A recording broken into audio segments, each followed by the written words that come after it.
to spooky stories to listen to in the dark. This is Tale of Two Dead Girls, and we are your ghostesses. I'm Kayla. And I'm Kale. Cozy up, turn off the lights, and get ready to be spooked shitless.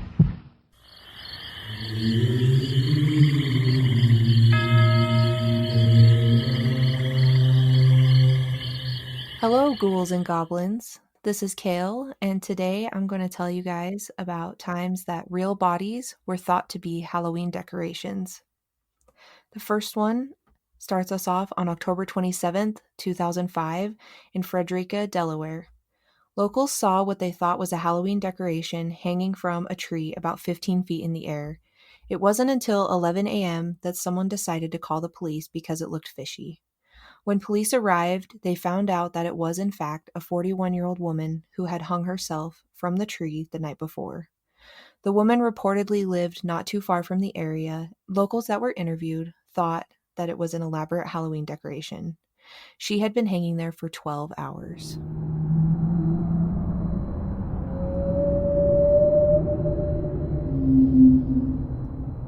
In October 2015, in Chillicothe, Ohio, a woman's body was hanging from a chain link fence.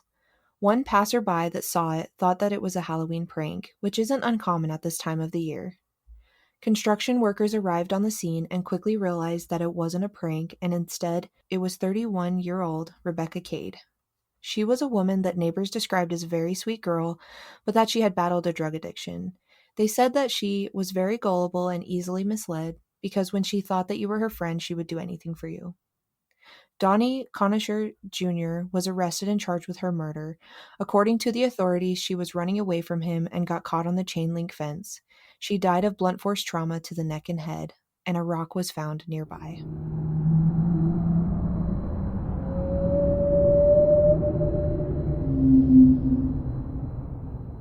On October 15th, police in Marina del Rey were called to 75-year-old Mustafa Mahmoud Zayed's third-story apartment after neighbors became suspicious of the Halloween decoration on his porch.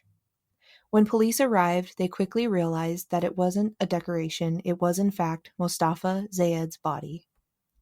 He had shot himself through the eye on his porch 5 days prior. Neighbors were shocked and saddened to know that they had looked at his dead body for 5 days, thinking it was a Halloween decoration.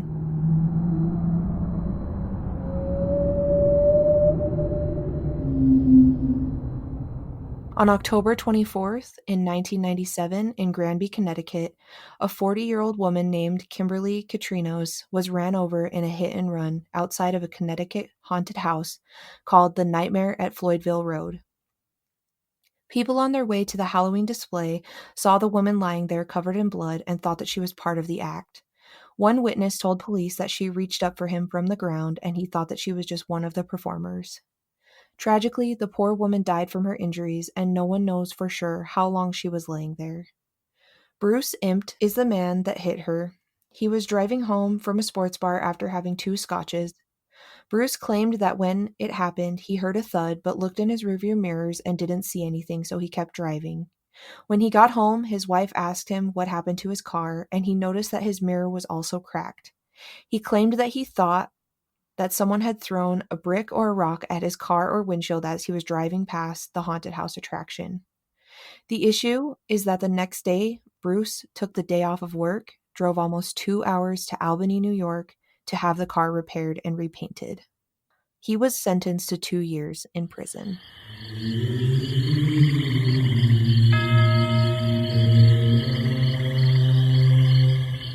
Hello, witches and warlocks. I'm Kayla, and today I have 2 Reddit stories for you.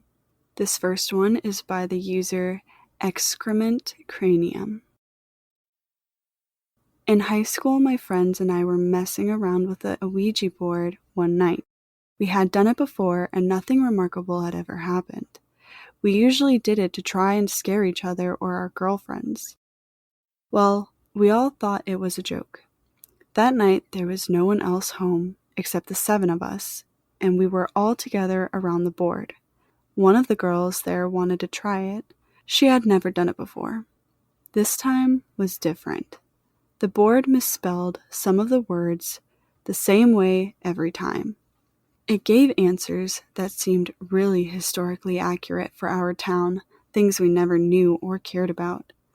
Long story short, the spirit claimed it was a 10-year-old boy who had died on the property in the 1800s and was buried there in an unmarked grave. My friend's house was on a farm in the edge of town. We were all a little freaked out because the board had never been so detailed and consistent. However, we were still skeptical and we were all assuming one of us was trying to scare the rest. Finally, my friend asked if the spirit could do something to prove that he was there with us. It went to yes, and then spelled out KNOCK.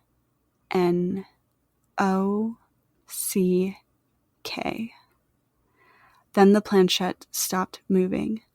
We just all stared at it silently, and then there was a tap, tap, tap on the window right next to us. The lights were on outside, and there was absolutely no one out there. We never touched that fucking board again.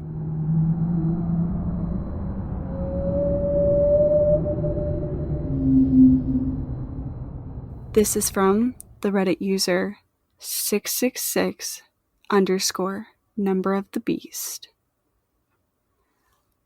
When I was in high school, I had a lot of these experiences.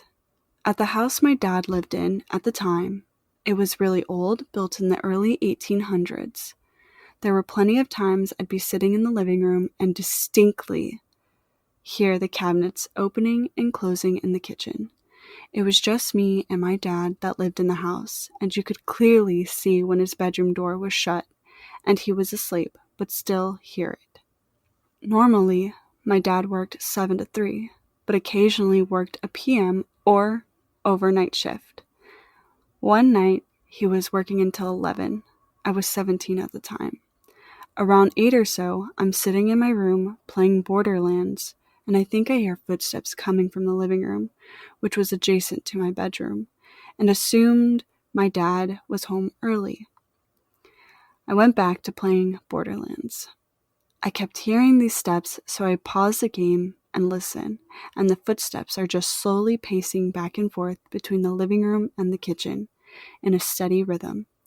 I laid in bed scared shitless and actually counted the steps. Every time it took 15 paces to the living room, 15 back to the kitchen. Needless to say, I did not fucking sleep that night. Had another situation at my mom's house about 2 years prior to this. Out of nowhere, my alarm clock would go off at midnight every night. I assumed it was busted and got rid of it. Fast forward 2 years, my mom gets another brand new alarm clock for my room, also when I was 17. Suddenly, alarm goes off at midnight. I thought nothing of it, turned it off, and it happened again the next night. And then my sister pointed out the old one I had that did that. So I checked and made sure no alarms were set, double-checked at 11:56. Sure enough, 4 minutes later, my alarm goes off. Freaked out, I threw it out. That next night was my dad's night to have me. I had a buddy of mine over, and my dad was working that night. He left for work around 2 a.m., and my friend had brought over an iPod dock to listen to music on. Didn't have the clock set or anything. My friend knew nothing of the last couple nights, so I knew he wasn't just fucking with me. So about 2 minutes after my dad leaves, we hear an alarm clock coming from my room. I went in, and you know how if you just plug in a clock without setting it, the numbers just blink on and off? Well, it was doing that, and as soon as I picked it up, the clock set itself to 12, and then just turned off by itself. So yeah, fuck paranormal shit. I'm not religious at all, but I am 100% convinced that it happens.